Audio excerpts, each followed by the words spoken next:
sejahtera yang melampaui segala akal, itulah yang memelihara hati dan pikiran dalam Kristus Yesus Tuhan kita. Amin. Shalom. Shalom. Shalom.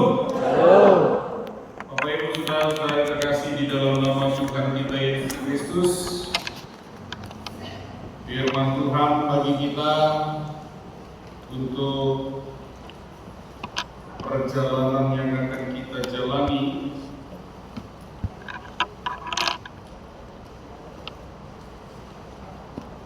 melalui kitab Roma pasal 8 dimulai dari ayat ke-26 sampai ayatnya yang ke-30.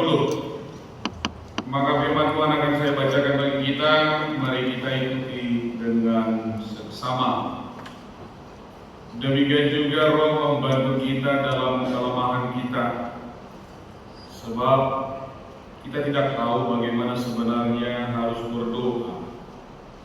Tetapi Roh sendiri berdoa untuk kita kepada Allah dengan keluhan-keluhan yang tidak terucapkan. Dan Allah yang menyelidiki hati nurani mengetahui maksud Roh itu, yaitu bahwa Ia sesuai dengan kehendak Allah berdoa untuk orang-orang kudus. Kita tahu sekarang bahwa Allah turut bekerja dalam segala sesuatu untuk mendatangkan kebaikan bagi mereka yang mengasihi Dia, yaitu bagi mereka yang terpanggil sesuai dengan rencana Allah. Sebab orang yang dipilihnya dari semula, mereka juga ditentukannya dari semula untuk menjadikan serupa dengan gambaran anaknya, supaya Ia, anaknya itu, menjadi yang sulung di antara banyak saudara. Dan mereka yang ditentukannya dari semula, mereka itu juga dipanggilnya, dan mereka yang dipanggilnya, mereka itu juga dibenarkannya, dan mereka yang dibenarkannya, mereka itu juga dimuliakannya. Demikian firman Tuhan untuk kita di sore hari ini. Bapak Ibu saudara-saudara yang terkasih, rupa-rupanya dalam kehidupan kita ini, kita sedang hidup, sedang berjalan dalam sebuah era kecemasan, the age of anxiety. Artinya kecemasan yang berlebihan, kecemasan yang benar-benar membuat diri kita ini mungkin hanya memikirkan yang namanya kekuatan, mungkin hanya memikirkan yang namanya bagaimana uang. Karena kalau boleh kita katakan, di tengah kehidupan modernitas daripada Medan ini, bagaimana seorang anak muda yang kuliah, dia akan berlari kencang dengan perkuliahannya. Bagaimana seorang orang tua, ayah, ibu, dia akan berlari kencang dengan segala tuntutan ekonomi untuk anak-anaknya. Bagaimana seorang orang profesional, dia akan berlari kencang dengan yang namanya keprofesionalan dia dalam segala ilmu bidang apapun itu. Bahkan kompleksnya kehidupan kita, Bapak Ibu saudara-saudari sekalian, segala tuntutan itu, segala yang namanya kompetisi itu, di situ pun juga yang saya katakan itu, kita hidup benar di dalam era kecemasan, the age of anxiety itu. Tapi jangan juga kita lupa, Bapak Ibu saudara-saudari terkasih, kita pun juga diperhadapkan kepada yang namanya sebuah paradoks eksistensial. Apa itu? Di satu sisi, hidup kita ini benar-benar mengerti, mengetahui, memahami kehidupan kita ini dengan segala teknologi, dengan segala yang namanya IT itu. Kita telah mengetahui itu dan kita telah berkata bahwa melalui ilmu pengetahuan itu pun dia akan mampu menawarkan sebuah keabsolutan dalam kehidupan diri kita ini. Tapi di sisi lain, Bapak Ibu Saudara-saudara terkasih, kita pun juga harus menyadari rupanya kalaupun itu ada, segalanya itu ada, ilmu itu ada, bahkan teknologi itu ada, ingat satu hal, nakuramata kordo ngolum, hidup yang memang benar-benar rentan dengan yang namanya kerapuhan akan dunia yang kita jalani. Orang Batak, Bapak Ibu Saudara-saudara terkasih, dalam kehidupan epicentrum kita, apalagi di kota Medan ini, etos yang diberikan dalam kehidupan kita, hasanapun, hamoral, agabio, kehormatan, keturunan, kekayaan, etos itu pun mendorong kita apa? Untuk kita lakukan. Unang mengira hulang. Jadi, gak akan ada yang namanya orang Batak kalau sudah etos yang namanya hamral, hagabil, hasanapun itu tidak ada kata menyerah dalam kehidupan ini. Itu sebabnya aku harus tampil tangguh, aku harus tampil yang namanya sukses. Jangan ada kata menyerah. Itu aku harapkan. Dan sering sekali kita tidak menyediakan satu ruang. Sering sekali kita tidak menyediakan ruang yang cukup, Bapak Ibu Saudara-saudara terkasih. Nahdo penakin yang saya katakan itu, ruang untuk menghadapi ngolu namura matahari, hidup yang benar-benar di dalam kerentanan kerapuhan itu dalam kehidupan ini. Oleh sebab itu, Bapak Ibu Saudara-saudara terkasih, disinilah melalui firman Tuhan pada saat ini Paulus mau mengarahkan kejujuran bagi saya. Paulus juga mau mengarahkan kejujuran bagi Anda-Anda yang ada pada saat ini. Jujur di hadapan Tuhan. Ada kalanya Bapak Ibu, seluruh instrumen yang saya katakan itu, seluruh puzzle-puzzle yang saya katakan itu, bagaimana puzzle tentang perekonomian, puzzle tentang anak, puzzle tentang kehidupan, puzzle tentang perkuliahan dan lain sebagainya itu, Bapak Ibu Saudara-saudara terkasih, satu sisi pun juga Paulus ingin menegaskan, apapun instrumen itu, apapun yang ada dalam kehidupan rasionalmu itu, yang harus selalu mempunyai solusi, yang harus selalu mempunyai kekuatan. Ingat satu hal, Paulus ingin mengarahkan hidup yang benar-benar mengarahkan titik nadir terendah itu untuk dirasionalkan kembali kepada Tuhan. Dirasionalkan kembali kepada Tuhan. Maka pada saat ini Bapak Ibu Saudara-saudara terkasih, Paulus mau mengingatkan saya sebagai orang percaya, mau mengingatkan kita orang-orang pilihannya. Loh, kenapa orang pilihannya? Mari kita buka 1 Petrus 2 ayat 9.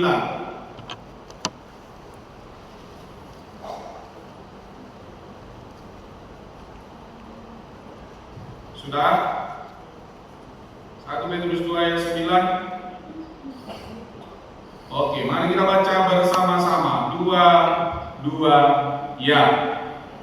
Tapi kamulah bangsa terpilih, imamat yang rajani, bangsa yang kudus, umat kepunyaan Allah sendiri, supaya kamu memberitakan perbuatan-perbuatan yang besar dari Dia yang telah memanggil kamu keluar dari kegelapan kepada terang yang ajaib. Bahkan tadi episode itu tadi dari Keluaran 19 ayat 6 itu tadi, kita pun diarahkan, bukan hanya bangsa itu diarahkan sebagai kehidupan alim imam, kita pun juga diarahkan. Saya dipanggil, kita dipanggil dari kehidupan yang namanya kegelapan ini. Maka pada saat ini pun juga sebagai orang-orang pilihan daripada Tuhan itu, bukanlah hidup yang bebas dari masalah, tetapi hidup yang selalu berada dalam rencana Allah yang sangat sempurna itu, Bapak Ibu. Itu sebabnya saya katakan bagi kita, sediakan waktu, sediakan ruang untuk merekonstruksi penderitaan itu. Jangan acap kali, Bapak Ibu saudara-saudari terkasih, kenapa doa saya belum dijawab? Saya sudah pacaran 3 tahun, 4 tahun, 5 tahun, 6 tahun, 7 tahun. Loh, bukan itu yang menjadi yang namanya jodoh saya. Lah anak saya sudah menikah 5 tahun, tapi anak pahoku saya pun juga belum ada. Saya sudah yang namanya kuliah 4 tahun, tapi dosen pun tidak pernah menandatangani apa yang menjadi keinginan saya. Atau jangan-jangan kamu aja yang bangun jam 8 baru diintinya. Kan gitu. Ini banyak Bapak Ibu saudara-saudari terkasih yang selalu kita alami. Bahkan satu hal yang perlu kita amati, terkadang mulut bibir kita ini berkata, kenapa ini Tuhan membiarkan saya seperti ini, dan lain sebagainya. Banyak hal yang sudah kita perbuat, tapi satu hal belum merekonstruksi bagaimana kehidupan titik nadir terendah itu untuk mampu kita arahkan kepada yang namanya firman ini. Oleh sebab itu jawabannya dari sini, dari firman ini sangat indah. Apa itu? Ingat satu hal, Allah itu tetap bekerja bahkan ketika mata kita ini tidak melihatnya, tetapi Dia juga bekerja dalam kehidupan kita, Bapak Ibu saudara-saudari terkasih. Maka pesan daripada firman ini, apa sebenarnya karya Allah bagi orang pilihannya? Maka orang-orang pilihannya karya Allah itu adalah bagaimana roh penolong itu, roh itu menolong di saat kita lemah, Bapak Ibu saudara-saudari terkasih. Mari kita lihat ayat 26 itu berkata, demikian juga roh membantu kita dalam kelemahan kita. Paulus sudah mengatakan, Bapak Ibu saudara-saudari terkasih, saya ini sebagai seorang pendeta, para halado mengatakan bahwa kami ini kuat. Enggak, tidak. Anda yang hadir pada saat ini sebagai seorang Kristen, Paulus tidak mengatakan kamu itu kuat, tidak. Tetapi sebaliknya apa? Senantiasa, sering sekali hidup kita ini kebingungan, hidup kita ini kecewa, hidup kita ini rasa takut, hidup kita ini kehilangan arah. Bahkan dalam yang namanya kehidupan itu pun kita pun tidak tahu harus berbuat apa lagi dalam doa-doa yang kita panjatkan itu, yang kita sebutkan itu kepada Tuhan. Mulut ini pun juga dihantam untuk tetap diam. Maka firman ini, Bapak Ibu saudara-saudari terkasih, Roh Kudus berdoa bagi kita. Artinya apa?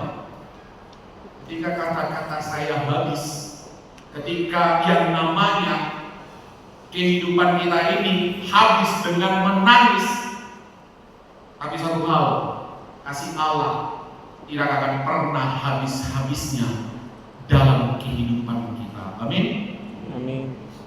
Maka ketika air mata itu berbicara dalam kehidupan apapun itu, maka disitulah Roh Kudus menerjemahkan pada pemberitahuan kepada Allah Bapa itu dalam kehidupan trinitatis yang kita rayakan, yang kita selalu perdengarkan dalam kehidupan yang namanya gereja ini.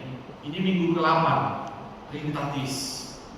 Seorang anak kecil jatuh dari sepeda, ia menangis kencang, keras sekeras-kerasnya, tapi ia tidak bisa menjelaskan mana bagian yang sakit sama orang tuanya. Pernah seperti itu?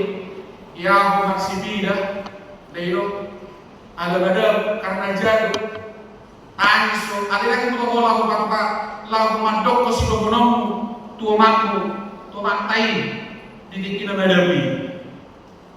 Tidak bisa. Tetapi itu langsung tahu. Mengapa saya katakan demikian? Kata seorang ibu, Bapak Ibu, saudara-saudara terkasih, dia mengerti arti tentang tangisan anaknya itu. Maka demikianlah Roh Kudus itu mengerti tentang tangisan yang sudah kita lakukan itu dalam kehidupan ini.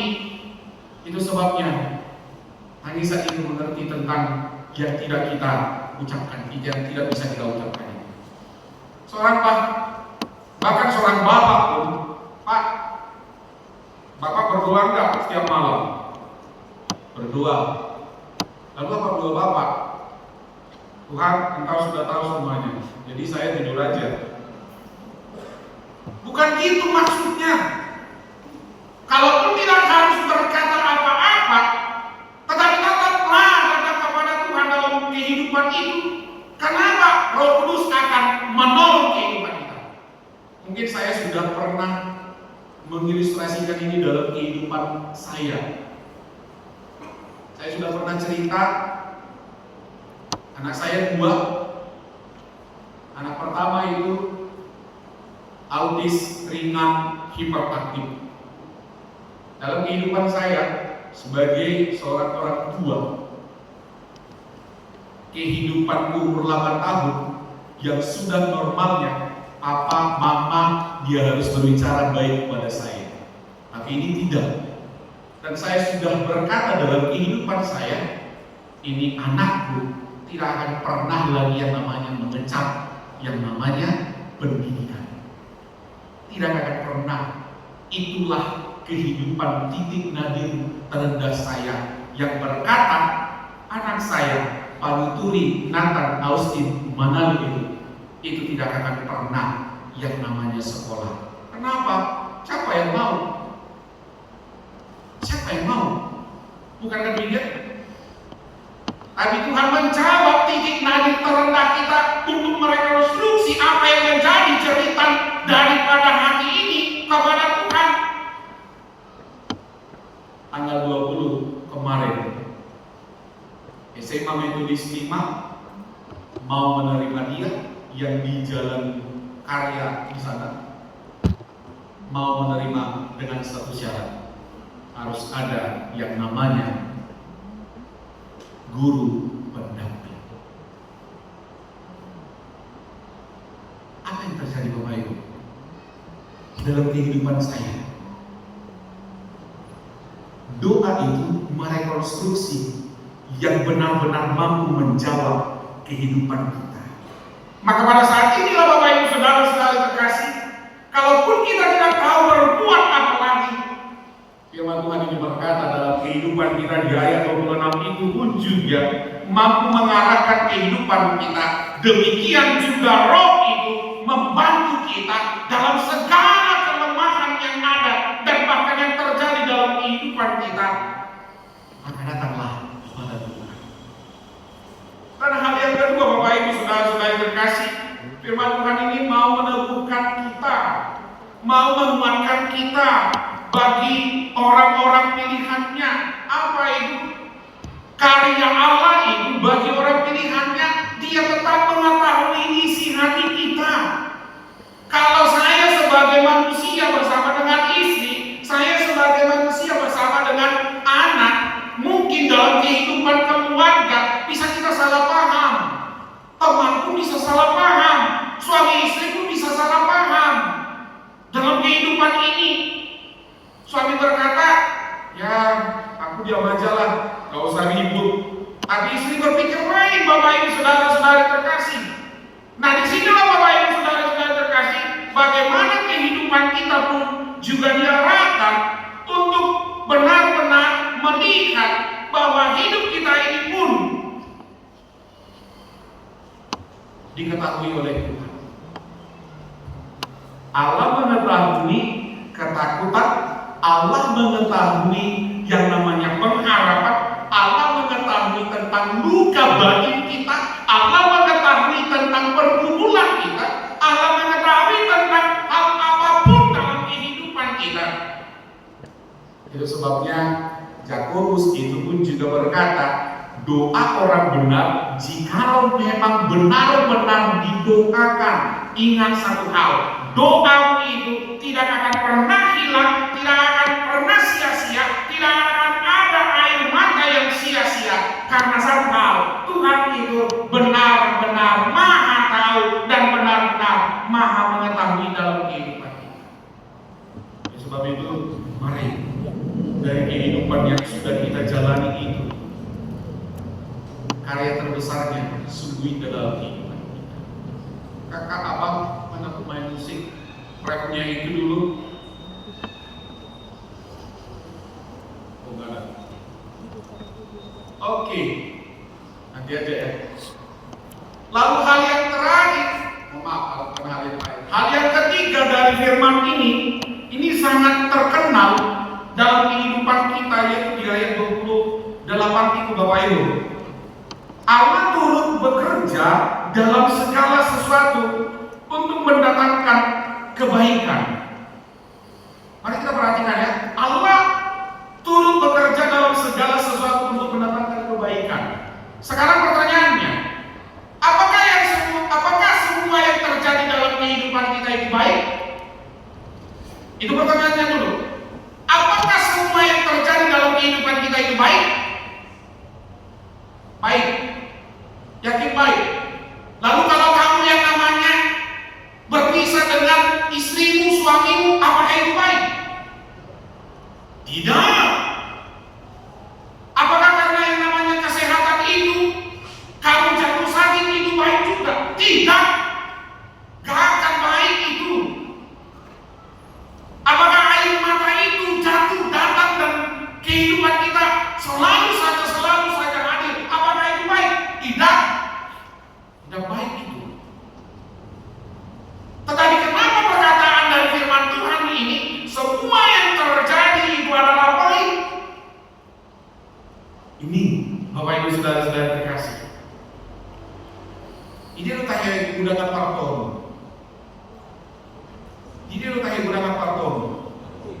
Bani gitu dan lagi samosi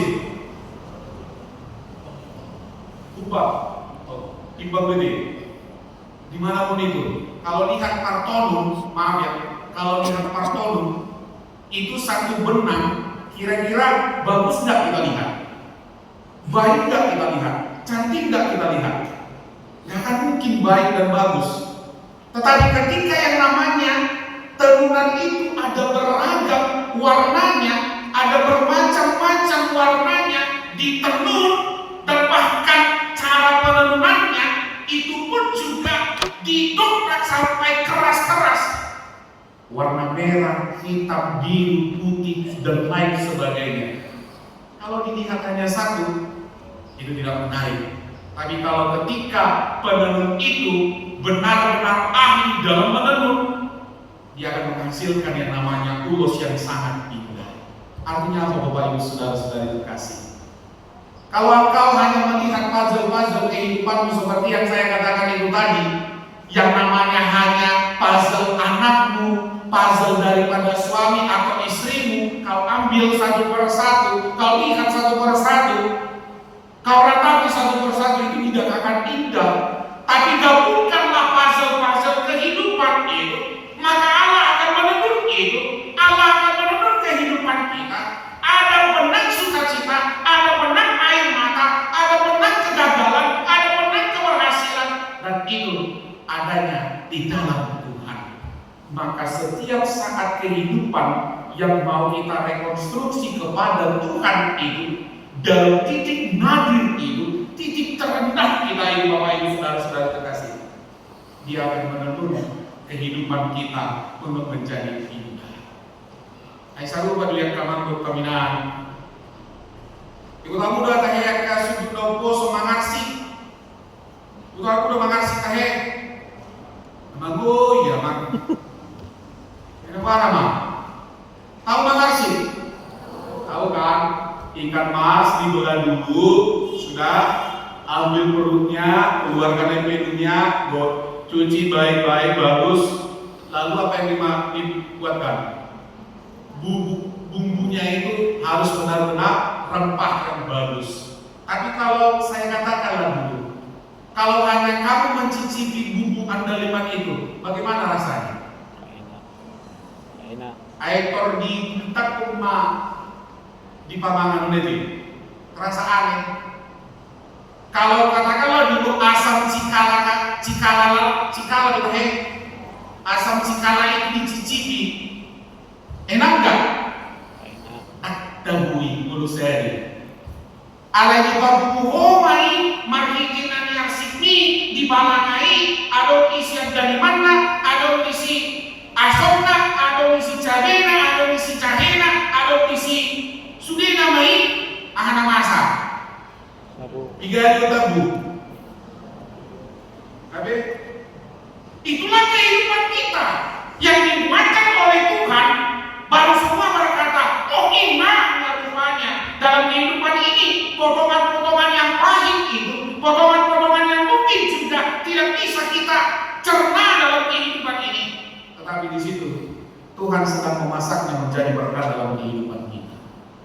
Oleh sebab itu, mari lihat itu dari sudut pandang Tuhan untuk memasak kehidupan dari pola yang diarahkan dari kehidupan kita. Jangan lihat dari kepala kita sendiri, tapi lihat dari pandangan Tuhan untuk mengarahkan kekuatan yang baru dalam kehidupan kita. Dan yang terakhir, Bapak Ibu Saudara-saudara terkasih, saya arahkan dari yang namanya epistel itu tadi. Orang-orang pilihan Tuhan, karya Allah bagi orang-orang pilihan Tuhan, pilihannya itu harus selalu benar-benar hidup dengan perjanjiannya kepada Tuhan. Kenapa saya katakan? Jangan hanya kepada calon engkau berjanji, enggak akan daromi lambayomi dinggali. Jangan hanya engkau berjanji kepada yang namanya pacarmu itu, enggak bagus itu. Tapi perjanjian dengan Tuhan itu yang selalu kamu ikuti, kamu hidupi, kamu nikmati, dan kamu rayakan dalam setiap kehidupan perjalanan. Kenapa saya katakan kita harus mengikuti perjanjian kita kepada Tuhan setiap saat? Ingat, dalam hal yang namanya baptisan kudus, seorang ayah, seorang ibu ada perjanjiannya yang dibawa anaknya itu ke depan altar untuk menerima baptisan kudus. Hidup 2 itu, 3 kalau nggak salah, iya 3. Wah, naolo doho aka amado ina, naolo doho babuan yang komi, tu perguruan di halang Kristen, ahilo ko kamu akan akoras, naolo doho. Nah itu artinya sudah ada perjanjian dong dalam kehidupan itu. Naolo doho mengajari ibadah, naolo doho babuan ibadah tu perguruan di halang Kristen, naolo. Berarti sudah ada perjanjian kepada Tuhan. Bagaimana kehidupan itu pun juga harus ada perjanjian terus-menerus yang harus dihidupi. Bukan hanya di dalam yang namanya baptisan kudus itu. Ketika anak yang sudah dibaptis itu pun juga naik level untuk yang namanya, maka kita kok kaprosial. Madu siapa kakung ini natorasna. Apa dikatakan bagi orang tua? Bukan hanya untuk mencari temanmu, anak yang sudah dititipkan Tuhan itu kepadamu, wahai engkau orang tua. Tidak, karena sudah ada perjanjian pada waktu yang namanya baptisan kudus itu. Maka perjanjian bagi dari Tuhan itu kepada anak yang akan naik sini itu, apa itu? Dipertanyakan lagi tentang apa? Imannya. Maka ketika anak-anak itu sudah siap dan mampu dan mau melakukannya, naolo dua itu tadi benar kan? Lalu perjanjian selanjutnya apa Bapak Ibu saudara-saudara terkasih? Bukan, kamu akan marah sokota, nau marah salibe. Ingat dompet kamu pada guna di titipan marah salibe ini? Wah, ingat dompet? Waduh, kami mau bikin. Naolo doho sahatu hamaniyah lahu manirako. Bukankah demikian bagi yang sudah menikah? Maka perjanjian itu pun mulai dari anak sampai yang namanya sudah dewasa, sampai yang namanya sudah menikah, itu tetap ada.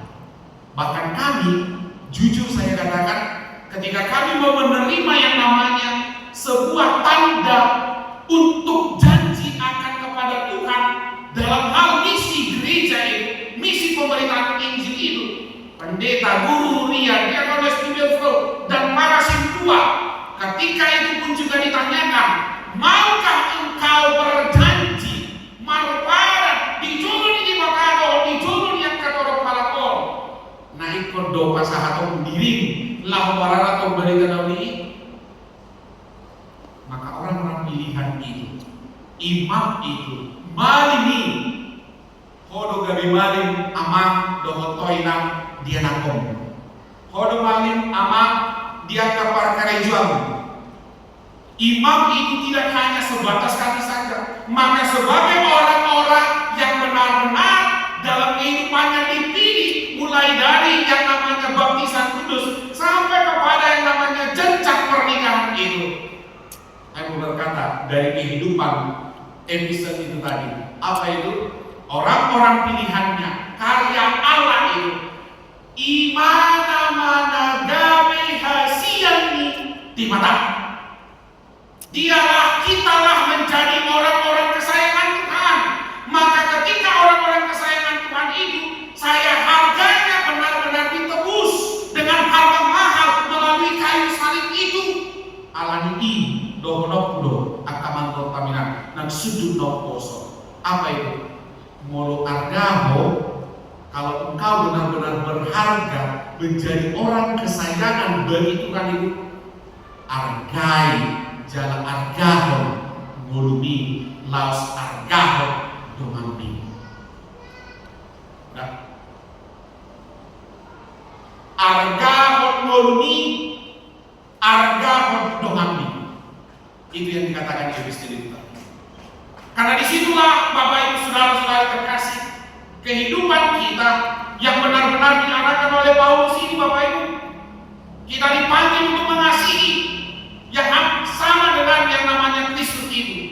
Itu sebabnya ukuran orang Kristen bukan betapa banyaknya rumahnya, betapa banyaknya mobilnya, berapa kilogram emas yang didapatnya seperti fenomena sekarang ini. Bukan itu. Tetapi semakin hari semakin mirip dengan perbuatan-perbuatan Tuhan. Semakin hari semakin sabar seperti apa yang dilakukan oleh Tuhan. Semakin hari semakin rendah hati, semakin hari semakin mengampuni. Itulah yang harus kita lakukan, Bapak Ibu saudara-saudara terkasih. Dan disinilah juga Paulus mau memanggil dan dipanggil, kitanya dipanggil, dibenarkan, dimuliakan. Artinya keselamatan itu sudah benar-benar berada di dalam Tuhan. Oleh sebab itu, apakah artinya firman ini bagi kita? Satu hal, jangan pernah menyerah sampai doamu belum dijawab, karena Roh Kudus itu harus terus bekerja dalam kehidupan kita. Jangan putus asa, jangan putus asa, dan jangan pernah iri dalam kehidupan orang lain. Karena ada banyak kehidupan kita sama seperti lagu siapa namanya itu? Ojo dibanding-bandingin. Jadi lakukan itu koko amamina dan gue banding kolommu hadiriota Tuhan mengasih. Maka tetaplah setia dengan firman yang menguatkan ini. Supaya apa? Supaya kita benar-benar berada untuk melihat hasil dari perbuatan Tuhan yang sedang bekerja ini. Iman bukan berarti kita mengerti seluruh rencana Tuhan, melainkan iman itu tetap percaya kepadanya meskipun belum melihat pada akhirnya. Itu bagian ada dadak. Jadi anak ini berkata, Pak, gimana sih yang namanya iman itu? Boleh tahu dong Pak, karena aku diajarkan sama guru sekolah minggu di sekolah minggu. Aku harus cari tahu dulu Pak, yang namanya iman itu. Katanya kepada bapaknya, oh itu anakku, minta maaf. Alai kopa maudah, kugendonglah kau. Nina bapak naon, tu anak naik, digendonglah anaknya itu. Dia berjalan ke depan keluar rumahnya, lalu ada tembok 1,5 meter di depannya. Tembok rumah itu di tembok pagar. Lalu anak ini setelah nyampe mendekati tembok ini, datanglah sang ayah itu yang menggendong anaknya itu, dikatakan kepada anaknya, "Nah, naiklah ke atas tembok ini." "Ngapain, Pak?" "Naiklah." Anak ini naik mengikuti apa instruksi yang dikatakan oleh papanya. "Duk kon naik, anak kon naik, mundur mak, bapak naik di malak katubudi." Baru apa yang kon bapak naik? Tu anak kon naik. "Duk jong-jong digijang ni saya 1,5 meter siap tanggo. Ima teboki." Apa yang kon bapak naik anak naik? "Tipu mak." "Gimana? Ay lagi na ko pa. Nya saya 1,5 meter oh. Pohon may nukula ko ni bungo. Gimana? Tipu mak." Ay nabalo ba? Molulog ka aw, molulog mo yan raw, mati mau, pohama, tipu mak. Kaduluhan ko. Itipu niya ako nauma, laos di how bapak apa maksudnya? Iman itu harus melakukan. Amin. Iman itu harus melakukan. Artinya kehidupan kita sepanjang hari-hari yang sudah kita lakukan dan sudah kita lalui dalam kehidupan apapun, iman itu harus melakukan walaupun belum terlihat ujung daripada penderitaan itu. Rekonstruksilah terus dalam iman itu dalam segala hal. Amin. Kita berdoa. Terpujilah Engkau Tuhan Allah Bapa kami atas firman kebenaran. Kami tidak pernah sendirian dalam kehidupan ini. Mungkin kami sedang lemah, bingung, dan mungkin kami juga merasa berantakan. Tetapi Roh Kudus itu menolong kami. Roh Kudus itu senantiasa menjadikan semuanya puzzle kehidupan kami dan seluruh ornamen kehidupan kami benar-benar membentuk kami menjadi serupa dengan Kristus yang akan berbuat dalam kehidupan ini, sehingga kami akan mengetahui perjalanan hidup kami pada akhirnya, yaitu pengharapan akan Engkau Tuhan yang telah memanggil kami, yang telah memilih kami kepada kemuliaan. Terima kasih Tuhan buat kekuatan itu, di mana kami dimampukan dari firman bahwa Engkau turut bekerja dalam segala sesuatu untuk mendatangkan kebaikan bagi kami. Walaupun mungkin juga kami berkata bahwa sakit penyakit itu bukan kebaikan, penderitaan itu bukan kebaikan, berpisah dengan kematian dengan keluarga itu bukan kebaikan. Tapi Engkau mau berkata, kami tidak boleh berhenti dengan doa-doa kami. Kami tidak boleh menyerah dengan iman kami, karena kami tahu Tuhan masih tetap bekerja. Tuhan tetap mempercayai kehidupan kami. Itulah bentuk tanda kasih-Mu Tuhan yang harus kami pegang sampai kehidupan selanjutnya. Terpujilah Engkau Tuhan buat firman kebenaran yang telah Engkau berikan dan Engkau telah beritahukan kepada kami, sehingga kami makin semakin kuat, sehingga kami mampu menjalani hari-hari kehidupan itu. Engkau yang senantiasa menemani kami. Engkau memberkati seluruh pekerjaan, memberkati keluarga kami, memberkati orang tua kami, dimanapun mereka berada. Juga Tuhan, gereja ini Engkau senantiasa berkati para orhalado, penatua, dan juga para full timer yang ada di gereja HKBP Sidorami, bahkan satu resort ini Tuhan. Senantiasalah hidup kami, hidup yang selalu berpegang kepada janji Tuhan, baik di mana saja. Terpujilah Engkau Tuhan. Dalam Kristus kami berdoa dan mengucap syukur kepadamu. Amin.